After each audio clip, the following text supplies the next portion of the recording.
challenge you to become a woman who knows her worth. A woman who values her feminine essence, her education, and her purpose. A woman who is shaken by what others say because she knows her calling. One who has never meant to follow the pattern of this world. That's why she called something greater. Who finds in faith the courage to overcome any difficulty.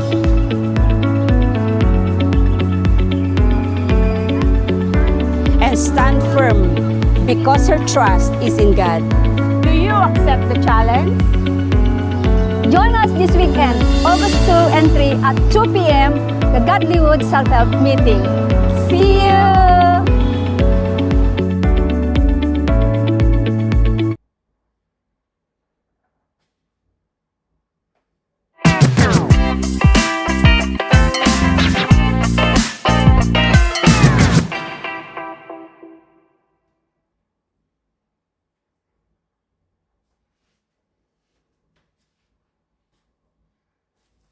Hi everyone and a very good evening to you. Here we are again with our program Real Talk from Woman to Woman. Today we are going to be speaking about Proverbs 31:17, where it says, "She girds herself with strength and strengthens her arms." Wait. This is not a repetition. We are not replaying the program, so don't feel tempted to go away. We are going to talk again about this topic, okay? So the reason why I would like to share with you, because I was watching our program, our series about Apostle Paul, and in today's episode there was a verse that I came across and I said, wow, this really reflects the virtuous woman. She girds herself with strength and strength is in her arms. It truly reflects the woman we are talking about, and I want to share here in the screen with you. Let me put here. So this is the Proverbs, right? She girds herself with strength and strengthens her arms. But this was the Bible verse that I was reflecting today. It says in Joel chapter 3, verse 10, it says, "Beat your plowshares into swords and your pruning hooks into spears, and let the weak say, I am strong." We are all very familiar with this Bible verse, aren't we? About let the weak say, I am strong. We sing, let the weak say, I am strong, right? But let's understand what it means when it says, beat your plowshares into swords. Plowshares, many of you, if I dare to say most of you are familiar with this word, plowshare, is what we use to work the land. You as a farmer, or if you have seen farmers work the land before tractors were available, right? People used to take a tool that was like with a spoon-like or like a, I don't know how to say this. It was a long and then a pointing tool, like a spoon, and then they used to work the land. You are familiar with that, right? So the prophet was saying, beat your plowshares, what you use to work the land, beat it into swords. So the virtuous woman, going back there, she strengthens her arms, right? It says She girds herself with strength and strengthens her arms. So when you face problems, you being a virtuous woman, you are faced with difficult situations, you and I, because we are not different. We all go through the same problems, the same difficulties. Life is difficult, okay? It was a time that life was very easy in paradise. However, unfortunately, because of sin, we have lost that place.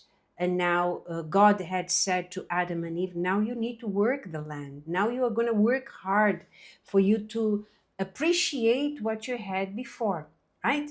So that was a time where life was perfect. People knew no evil, never experienced evil. Adam and Eve never experienced evil. But through the sin, the wrongdoings, the disobedience that they had, they touched the tree they should not have. What happened? They now had to work the land where before they didn't have. But God still gave them a tool. God gave them the strength for them to go out there and make life. Not a perfect life, not a life without troubles, but God still gave them the ability and the strength to work the land, right? So our life is not easy, but God has given us the ability to and the strength for us to make the bad situation, let's say the problem you have, to make it a testimony. So instead of you looking at, oh, and saying and confessing, I'm weak, and when you face a problem, you panic, you become desperate.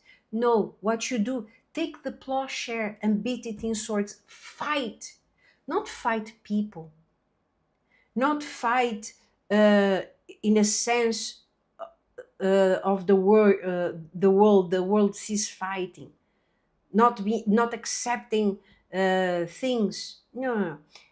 Obviously, you don't have to accept problems, but you have to make that problem and turn it into a testimony.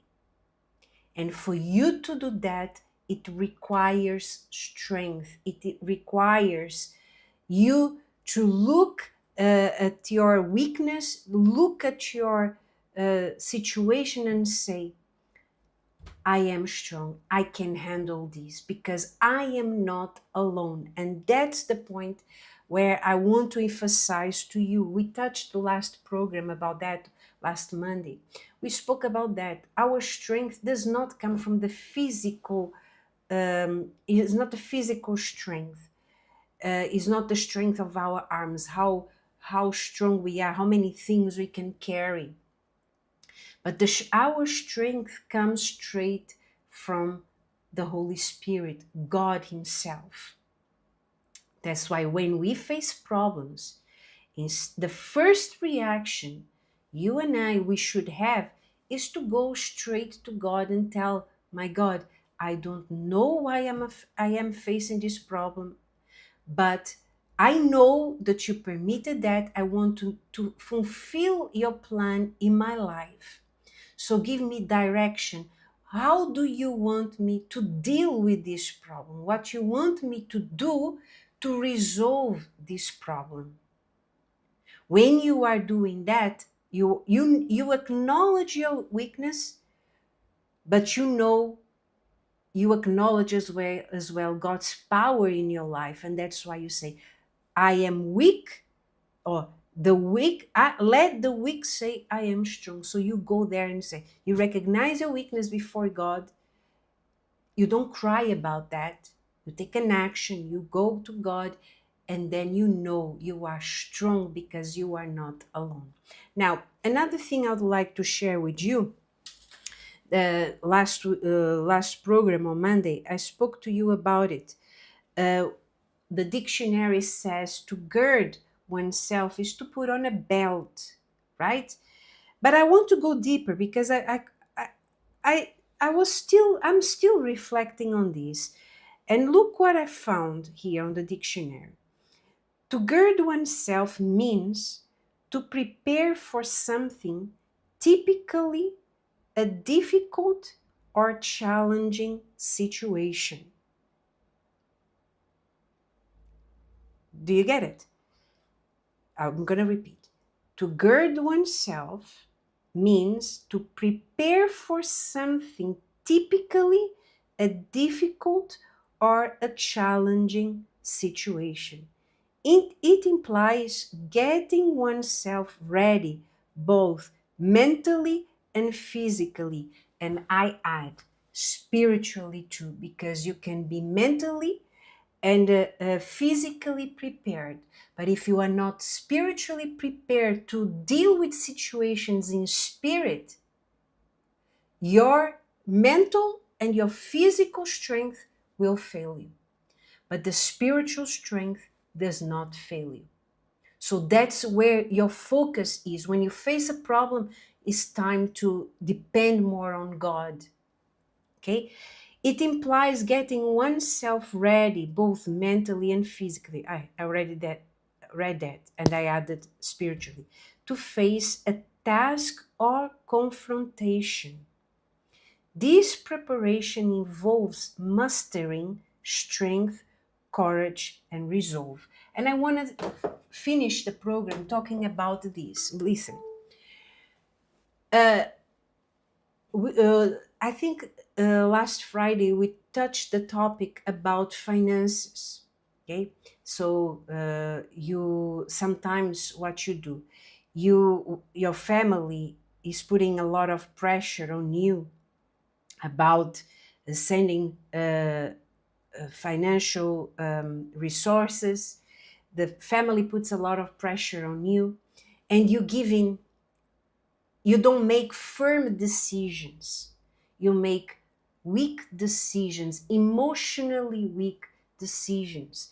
And you go and you send everything you earn so hard to your family. You know what you are doing? You are not girding yourself. You're not preparing for the future. To be strong is a person that is able to say no when you need to say no, having the focus not here and now, but having the focus the future, the long future, in 2 years time, in 3 years time. When you do that without being shaken by the pressure, the family pressure, the emotional blackmail that they give you, so what you're doing, you are being strong. For example, in your family, when you are in the faith, you learn the faith, and your family puts a lot of pressure on you because you are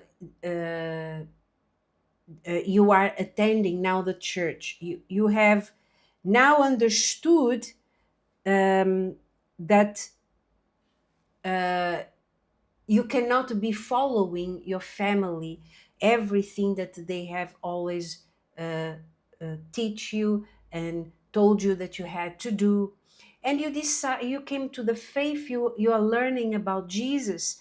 And what happens? Sometimes your family puts a lot of pressure on you because you are no longer doing what they want you to do. You're not following the traditions, right?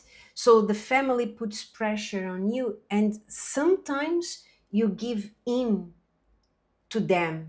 You give ears to them. You give up your faith in order to please them. You are not preparing yourself for the future.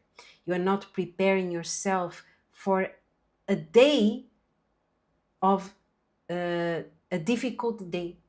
So you only make decisions based on here and now and how to please people, how not to escalate problems here and now, without the understanding that if you don't make firm decisions with regard with your relationship with God, later when a real problem comes, you will not have that strength. Do you understand? So Girding oneself means to prepare yourself mentally, physically, and spiritually for days, adverse days, difficult days, challenging days. Not thinking that everything is going to go smoothly and is going to be fine. Okay, so this is what I would like to share with you, and we will be back again with another verse of the Virtuous Woman, reminding you that this Saturday and Sunday at 2 p.m. we have our Godlywood self-help meeting. Make sure you come, you attend together with your friends. Search your evangelism list, your prayer list that you have of all the people that you have been inviting to the church.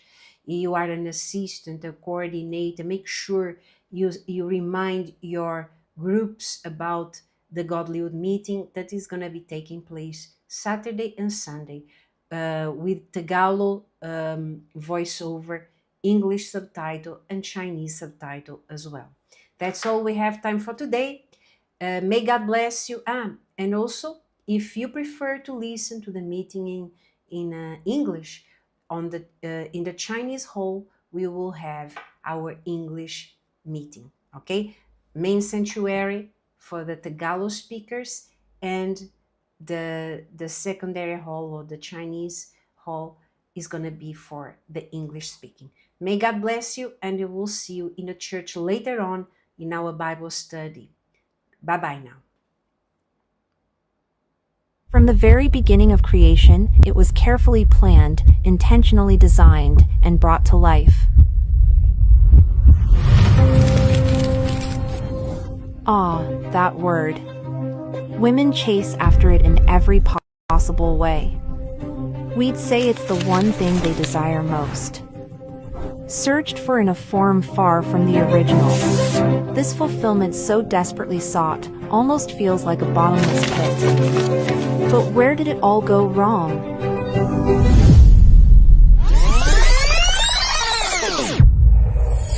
Do this, do it.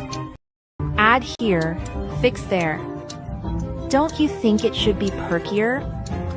I got it. The problem is, I'm still not married. Or maybe I'll ask ChatGPT what my blessing is, without any context. Or maybe it's that position I haven't reached yet. Why am I still not satisfied? Why don't I feel fulfilled yet? So many questions, but we have the answer. Godlywood Self-Help. Saturday 2nd and Sunday 3rd August at 2 p.m. For you, woman, who wants to discover the secret to true fulfillment. Has this program been of help for you? Feel free to share with someone who also will benefit from watching it. You feel free to press the share button, and if you want, you can like it and leave your comments below. God bless.